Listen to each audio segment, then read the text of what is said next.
adventurers! Today, we're diving into one of Las Vegas's most unique and exciting attractions, the Mob Museum. Officially called the National Museum of Organized Crime and Law Enforcement, this place is all about uncovering the hidden world of organized crime and the law enforcement agencies that fought back. Whether you're into history, crime, or you're just curious about the Las Vegas underworld, the Mob Museum has something cool for everyone. A bit of history. Located in the heart of downtown Las Vegas, the museum is housed in an actual 1933 courthouse and U.S. Post Office building. This building even hosted some of the infamous Kefauver Committee hearings on organized crime back in the 1950s. In fact, some of those hearings were broadcasted on national television, giving everyday Americans a first glimpse into the mafia's powerful influence across the country. The Mob Museum was established to tell both sides of the story. Not only the rise of organized crime and mob bosses like Al Capone and Bugsy Siegel, but also the relentless law enforcement officers who took them down.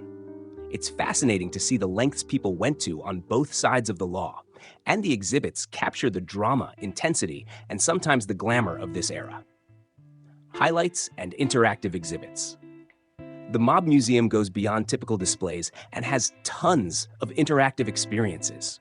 There's a replica of a 1920s speakeasy bar where you can try authentic Prohibition-era cocktails.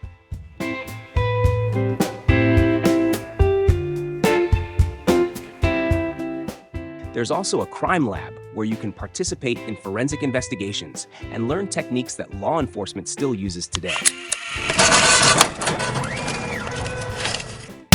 One of the coolest parts is the firearm training simulator, where you get a taste of what it's like to be a police officer in high-stakes situations. These interactive experiences make the museum feel alive, immersing you in each story, crime scene, and era. Did you know? The museum includes actual mob artifacts, like the Tommy gun that was used in real-life mob battles.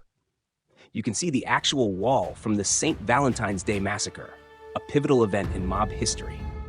On the chilly morning of February 14, 1929, Chicago's underworld witnessed one of its most infamous events, the St. Valentine's Day Massacre.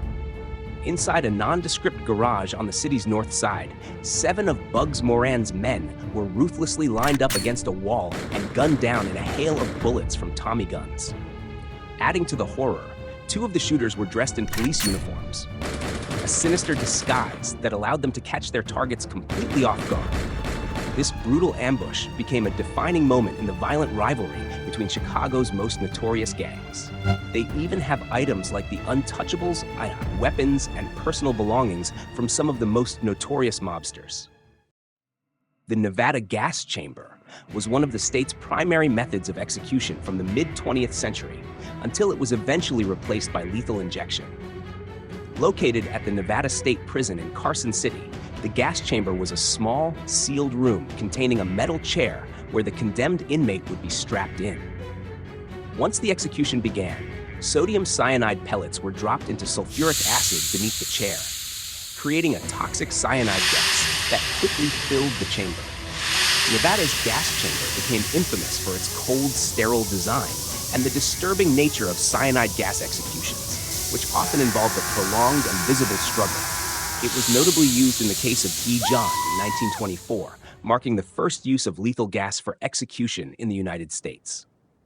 Over time, public opinion shifted as concerns about the suffering caused by gas executions grew, leading Nevada to eventually abandon this method in favor of lethal injection. However, the gas chamber remains a stark symbol of an earlier era in the history of capital punishment in the United States. If you're into this kind of content so far, don't forget to hit that subscribe button, like the video, and click the notification bell. This really helps support the channel, and you'll get notified about more exciting places like this around the world. The electric chair symbolized the ultimate punishment for notorious criminals who couldn't evade the law, often serving as a powerful tool of justice against organized crime figures. Mobsters like Louis Lepke Buchalter, head of the infamous Murder, Inc., were executed this way, making the electric chair a feared end for those deeply entrenched in crime. Known as Old Sparky, it was a public reminder of law enforcement's relentless pursuit of justice and the fatal consequences awaiting those who chose a life of organized crime. The Mob Museum in Las Vegas captures the intriguing story of Prohibition and its impact on American society, especially through its authentic speakeasy exhibit. The speakeasy, hidden in the basement, recreates the atmosphere of the secret bars that flourished during the 1920s, when the 18th Amendment and Volstead Act outlawed alcohol. Mobsters like Al Capone and Lucky Luciano capitalized on this ban, turning bootlegging into a highly profitable business and establishing an organized crime empire. This sleek leather briefcase, crafted in early 20th century Germany, is more than meets the eye. It's a hidden bar on the go. Inside, it holds a cocktail shaker, mixing spoons, elegant glasses, and bottles, making it the perfect undercover kit for any cocktail enthusiast. During Prohibition, a briefcase like this was the ultimate disguise, allowing someone to discreetly carry all the essentials for mixing up forbidden drinks without drawing attention. During Prohibition, a doctor's prescription was the golden ticket to legally obtain alcohol. Remarkably, booze was prescribed as a cure for everything from headaches and nausea to even diabetes. Pharmacies became unlikely hotspots for whiskey and wine seekers, turning medicine cabinets into minibars and making medical treatment a clever workaround for those craving a legal sip during the dry years. At the Mob Museum Speakeasy, visitors can sip on Prohibition-era cocktails and learn about the hidden tunnels, secret codes, and the elaborate measures species used to evade law enforcement. This immersive experience connects visitors with the history of Prohibition, highlighting how the alcohol ban fueled mob influence and changed American nightlife forever.